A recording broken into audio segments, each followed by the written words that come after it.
Sunday special recipe biryani. খুব সহজ পদ্ধতিতেই আমরা বিরিয়ানিটা বানিয়েছিলাম। প্রথমেই বেরেস্তাটা তৈরির জন্য হালকা করে গোল্ডেন ব্রাউন করে পেঁয়াজগুলোকে ভেজে নিলাম। দেন ডিম সিদ্ধ, আলু সিদ্ধ তো ম্যান্ডেটারি স্টেপ। দেন আমরা মাংসটা ম্যারিনেট করব। তার জন্য একটা ভাজা মশলা প্রিপেয়ার করতে হবে, যেখানে গোটা ধনে, গোটা জিরে, গরম মশলা হালকা করে ফ্রাই করে নিয়ে পেস্ট করে নিলাম।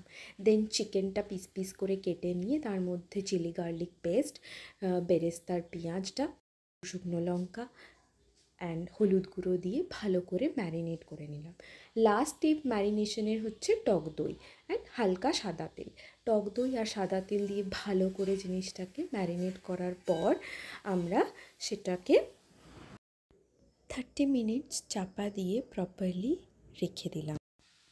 দেন নেক্সট অ্যান্ড ম্যান্ডেটরি স্টেপ, ভাতটাকে সেদ্ধ করা। দেরাদুন রাইসটা সেদ্ধ করার জন্য আমরা হাঁড়িতে জল নিয়ে সেখানে গোটা গরম মশলা, তেজপাতা দিলাম। দেন হালকা সাদা তেল আর লেবু দিয়ে জলটাকে গরম হতে দিলাম। তারপর জলটা গরম হয়ে গেলে চালটা সেখানে দিয়ে দেব। কিন্তু তার আগে আমরা চিকেনটা ভালো করে কষিয়ে নেব। তার জন্য কড়াইতে তেল দিয়ে চিকেনটা দিলাম এবং কড়াইতে নাড়তে থাকলাম যতক্ষণ না ওটা থেকে তেল ছাড়ছে।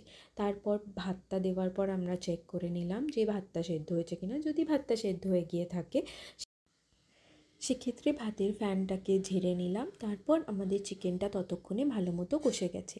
এরপর আমাদের নেক্সট স্টেপ হচ্ছে চিকেনটা আর ভাতটাকে ভালো করে লেয়ারিং করে দমে বসানো। তার জন্যই আমরা একটা প্যানে ভালো করে তেজপাতার একটা লেয়ার ক্রিয়েট করলাম। দিয়ে আমাদের যে চিকেনের যে তেলটা বেরিয়েছে সেটা ভালো করে আমরা প্রথমে লেয়ারিংয়ের আগে দিয়ে দিলাম, যাতে নিচটা লেগে না যায়। তারপর ভাতটা হালকা করে প্রথমে লেয়ারিং করলাম। লেয়ারিংয়ের সময় আপনারা দুধ এবং গোলাপ জলও ইউজ করতে পারেন, বাট এক্ষেত্রে আমি সেরকম কালার বা গোলাপ জল ইউজ করিনি।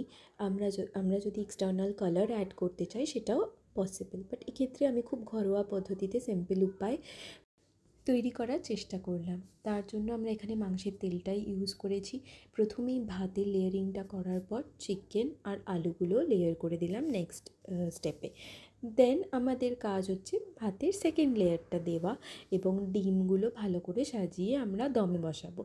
দমে বসানোর জন্য চাপা দেওয়ার পর আমরা সাইডে ময়দার একটা লেয়ারিংও করে দিতে পারি, কিন্তু এক্ষেত্রে আমি সেটা করিনি। উপরে বেরেস্তাটা ছড়িয়ে দিয়ে ফাইনালি আমরা চাপা দিয়ে দিলাম দমের জন্য।